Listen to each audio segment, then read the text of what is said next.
The first Christmas that I can remember, I was about 3 years old. We lived at 511 Pine Street here in Chico, and that was back in the day when our population was about 11,000 people, and Pine Street was still two ways.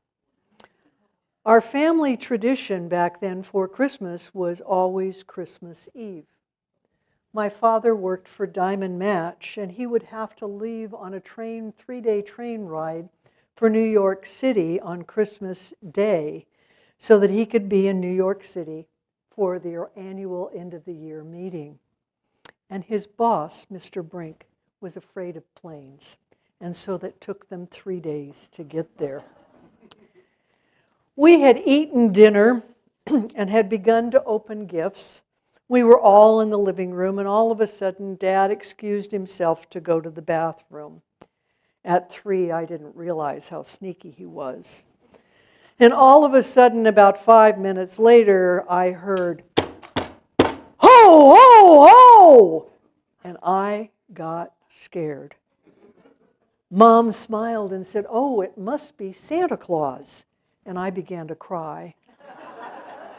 I was so afraid. You know, in 1948, there weren't anything like malls in Chico. We only had downtown. And there was no such thing as a Rent-a-Santa Claus that came every year.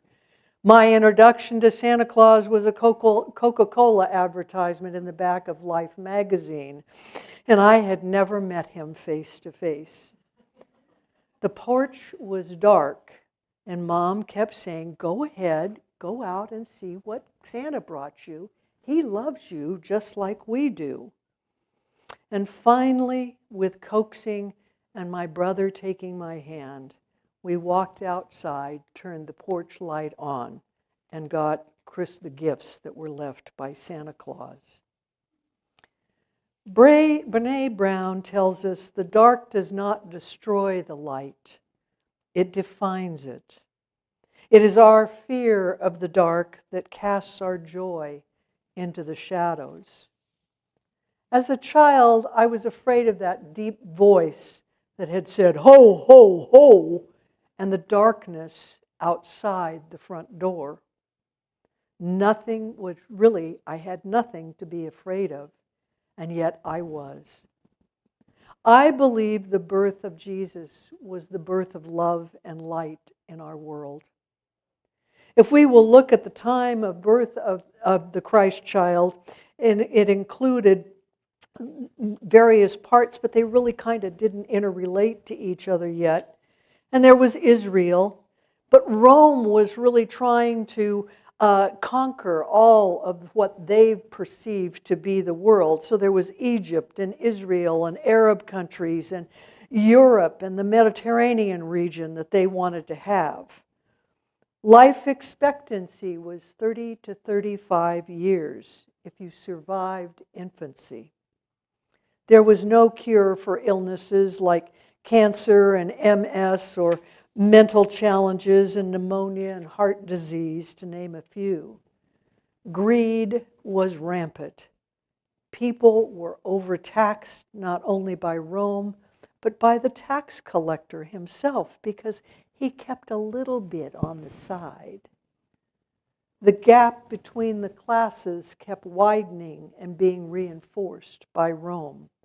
Authoritarians dictated what the laws and rules were and even controlled the Pharisees and the Sanhedrin. Everyone feared everything and everybody else.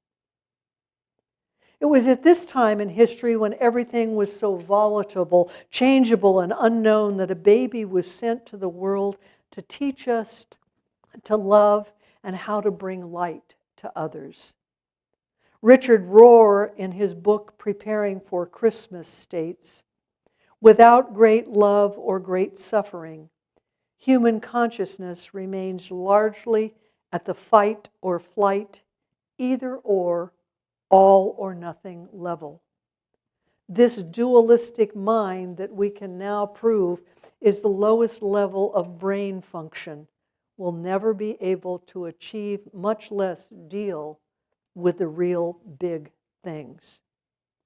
He goes on to indicate that those really big things included love and freedom and evil and God, eternity, nonviolence, forgiveness, grace and mercy. These the dualistic mind cannot comprehend. In fact, it usually gets them utterly wrong because they each have a paradoxical character that demands some degree of non-dual thinking. Without love and light, we will continue to live in darkness and in conflict. Marianne Williamson, who wrote The Mystic Jesus, the mystical birth of Jesus is the opening of the heart. Just as Mary gave birth to the historical Jesus, the mystic Jesus enters the world through us. He is born any moment that we are willing to give birth to him. He is born again in any moment of unconditional love. When we choose to align with the Christ consciousness within, we are co-creating with God a whole new world. Last week, Reverend Andy spoke about the call. We're all being called to a new spiritual awakening in our world today. We're being called again and again to be the presence of love that we already are. We're being called to bring light to the darkness. We live in duality and separation when we continue to allow our false beliefs to emerge and exist. We're being called to love, even to those we dislike intently. Jesus gave his love to everyone. He didn't care who you were, what you looked like, what you wore. He knew that we find more love when we give it away. We need only look at who the disciples were: fishermen, tax collectors, the poor, ordinary men and women who wanted to learn to love and to be one with each other. We know who he performed miracles for: lepers, prostitutes, mentally challenged, to name just a few. Even at the end, he expressed acceptance and love to the thieves that were on the two sides of him and crucified with him. Jesus demonstrated forgiveness and mercy when he stopped the stoning of a woman caught in adultery. Remember, he stated, "Let the first one without sin throw the first stone." When all the accusers left, he states, "Neither do I condemn you. Go and leave your life of sin." Forgiveness is a demonstration of our love. Jesus showed love to the outcasts. Jews and Samaritans avoided each other like the plague. Not only did they avoid each other, they intentionally disliked each other. He spoke to a Samaritan woman at a well, even though she was also an outcast in her own community. He constantly broke culture and social norms, showing how his love reached across divides and man-made barriers. Jesus taught humility through his love. A few days before the crucifixion, Jesus humbly washed the feet of the disciples. This simple act showed his servant leadership and willingness to serve others through his act of love. Jesus was always showing compassion for the needy and the hungry. Remember the Sermon on the Mount where he fed over 5,000 with 5 loaves of bread and 2 fish? True love extends to providing comfort and sustenance. Jesus only gave us 2 commandments to its followers. In Matthew 22:36 through 39, a young man approaches Jesus and says, "Teacher, what is the greatest commandment in the law?" And Jesus said to him, Love the Lord your God with all your heart and with all your soul and all your might and all your mind. This is the greatest and the first commandment. And the second is like it. Love your neighbor as yourself. In the Science of Mind textbook, Holmes speaks of Jesus, the Christ, as the inner man. When Jesus dwells in us in love, which is unity, we are able to understand the things that the saints have understood. Saints simply means an unusually wise and good person. All saints have been human beings, just as we are, for God makes all people alike.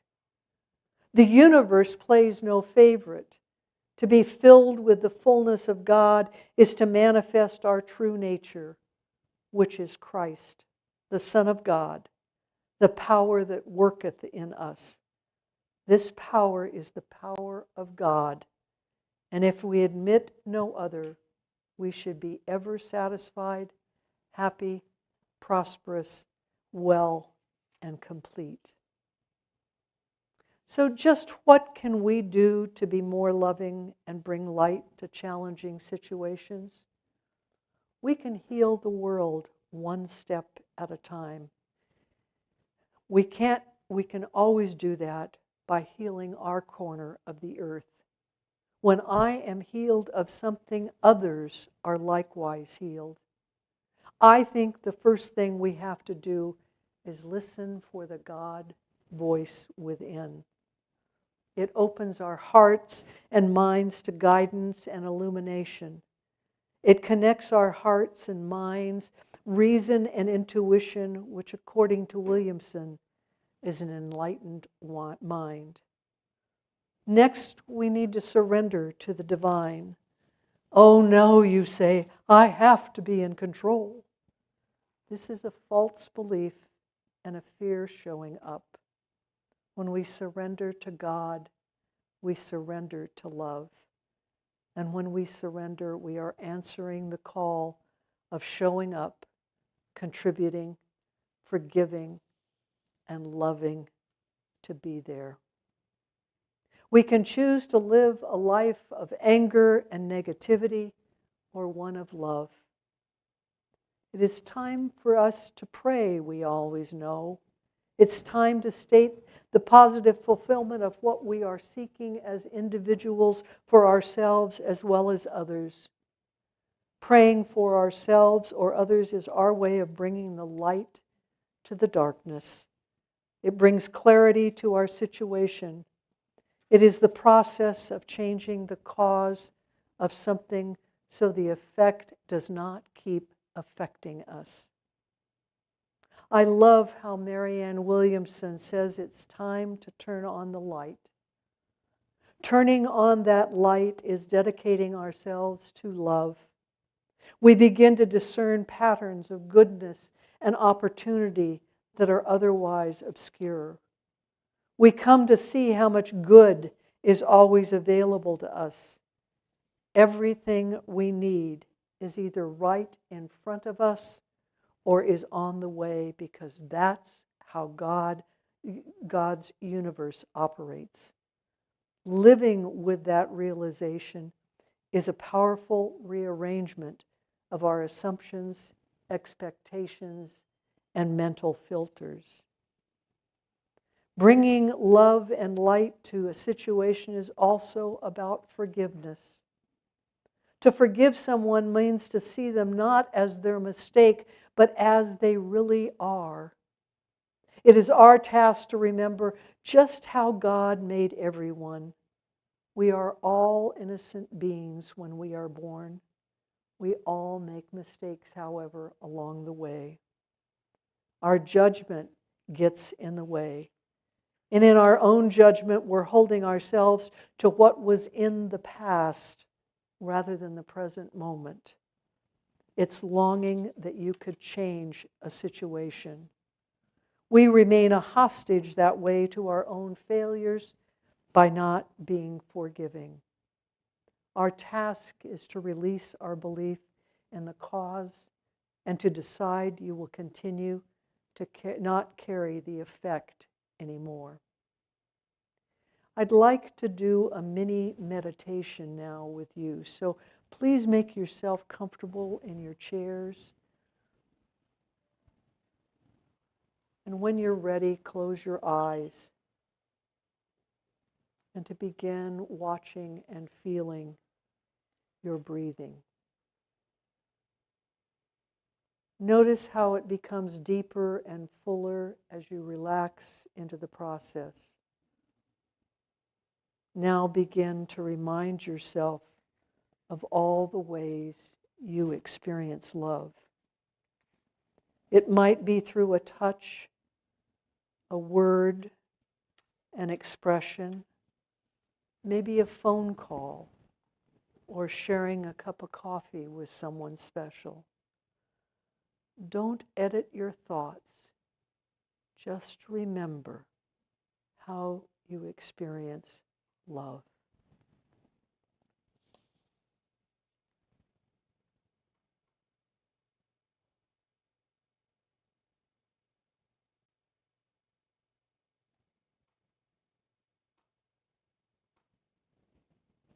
How do each one of these expressions of love feel within your heart, within your soul?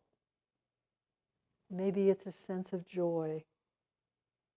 Maybe it's a sense of feeling of belonging. Name all the positive ways you experience love.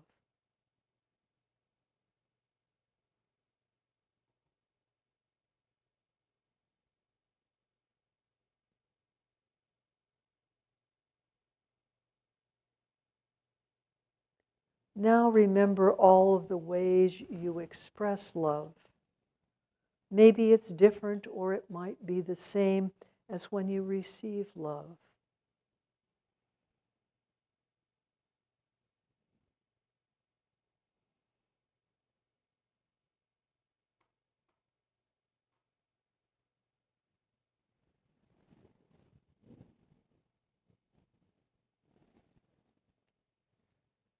Now, out of all the ways you have come to know and experience Christ's love, what is the one way that you want to and are willing to commit to making part of your daily spiritual practice? You see, our spiritual practice is not just praying, meditating, journaling, etc. It is taking action to create love in our corner of the world each and every day.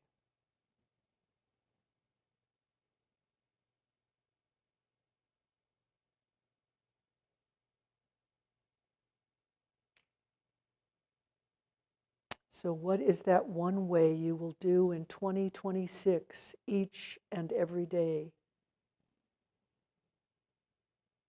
Now turn to a person beside you and just take a moment to share what you will do and commit to in the coming year. Don't explain it, just say it.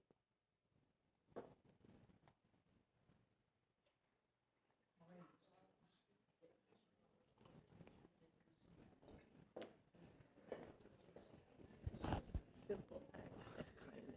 Yeah. Me too. That's the thing I love to do the most.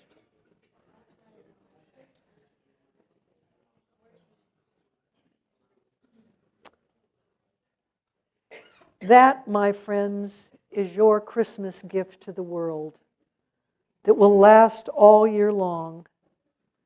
Jesus said, I am not asking you to just believe my words, look at my actions or the works that I do.